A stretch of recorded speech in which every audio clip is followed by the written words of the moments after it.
Okay, so today I will be talking about the one, the only, the book that I feel like has touched the inner parts of me, and not only me, but just multiple women around this world. But this is just Milk and Honey by Rupi Kaur, the #1 New York Times bestseller. Just such an amazing book. So just before I get into it and start flipping through the pages and start giving a little bit away, I just literally just want to start talking about the book and just my personal thoughts about it and how I feel.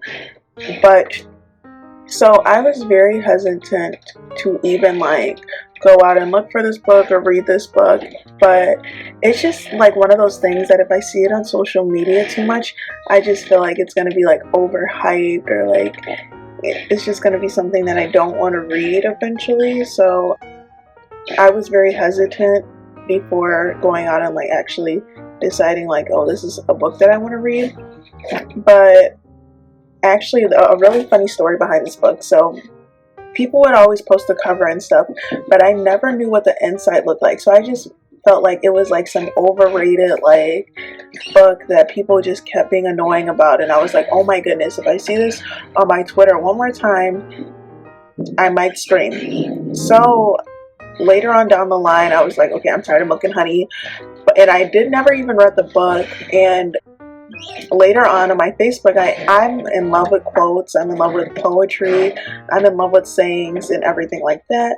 So it was like my ignorance towards the fact that I kept seeing this on social media that I never even researched what this book was about, or like that I might like it so much. But I was on Facebook one day and my cousin ended up tagging me in this quote, and she was like, why is this you? And so I don't know the whole quote by heart, but it's one of my favorite quotes, and the end of it says, difficult to forget and not easy for the mind to follow. And it's like, it's just basically I'm gonna try to find it in the book when I'm flipping through it, but it's just such like an empowering quote to me. And it's about how the world tries to make women conform and stuff, but most of the time, like, we're not easy, difficult to understand, and not easy for the mind to follow. So it's an amazing book for just getting started on it. This is a book filled with poetry. Just a warning before I get into it, I don't recommend anybody under the age of, I want to say like 16 reading this. There's a lot of stuff in there that, I don't know, kids nowadays, like, they probably know more than I do. So I guess it's just up to the parents, or like just your decision when it comes to it. But there's a lot of things in here that really hit me hard, and I'm 22 years old, and I really had to take the time to really like say like, oh my goodness, like just read the book and like just wholly feel what it's about and stuff like that.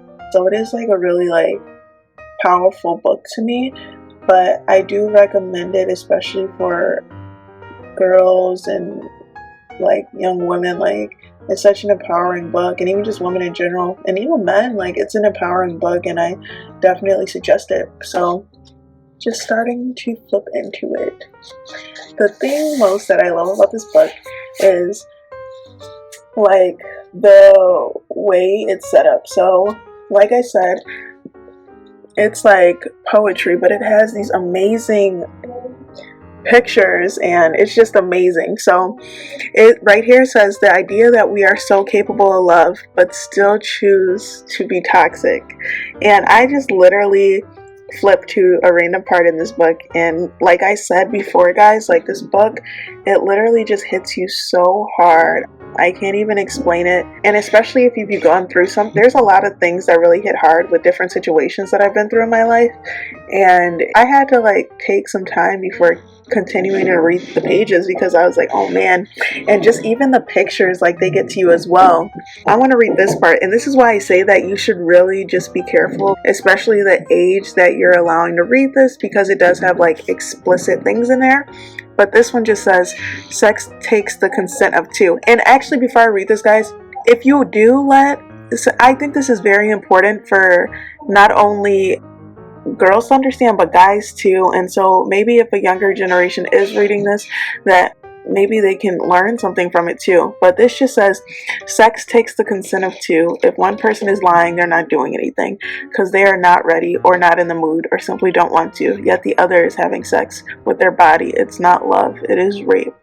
So like I said before, just depending on what age you're allowing people to read this, just be careful.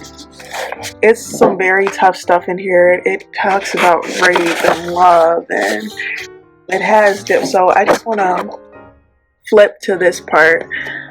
So it has different parts. So it's like the hurting, and then it goes into, let's see, it talks about the hurting, and then it goes into the loving, and after that it goes into the breaking, and then it's a really like very tough book. So I just want to read this, but it just says, I always get myself into this mess. I always let him tell me I'm beautiful and half believe it. I always jump thinking he will catch me at the fall. I am hopelessly a lover and a dreamer, and that will be the death of me. So one thing that I will say about this book is that if you guys are struggling with anything centered around depression or anxiety and stuff, there's a lot of things in here that I feel like you can relate to, but at the same time too, it can be triggers. I know multiple people who read this book and then they've ended up like feeling more angst than when they started. So just be very careful reading this book. Always remember, mental health is the most important health. But like I said before, guys, this is just Milk and Honey by Rupi Kaur. It's not an expensive book, and I definitely suggest it. I hope it will bless your life as much as it's blessed mine.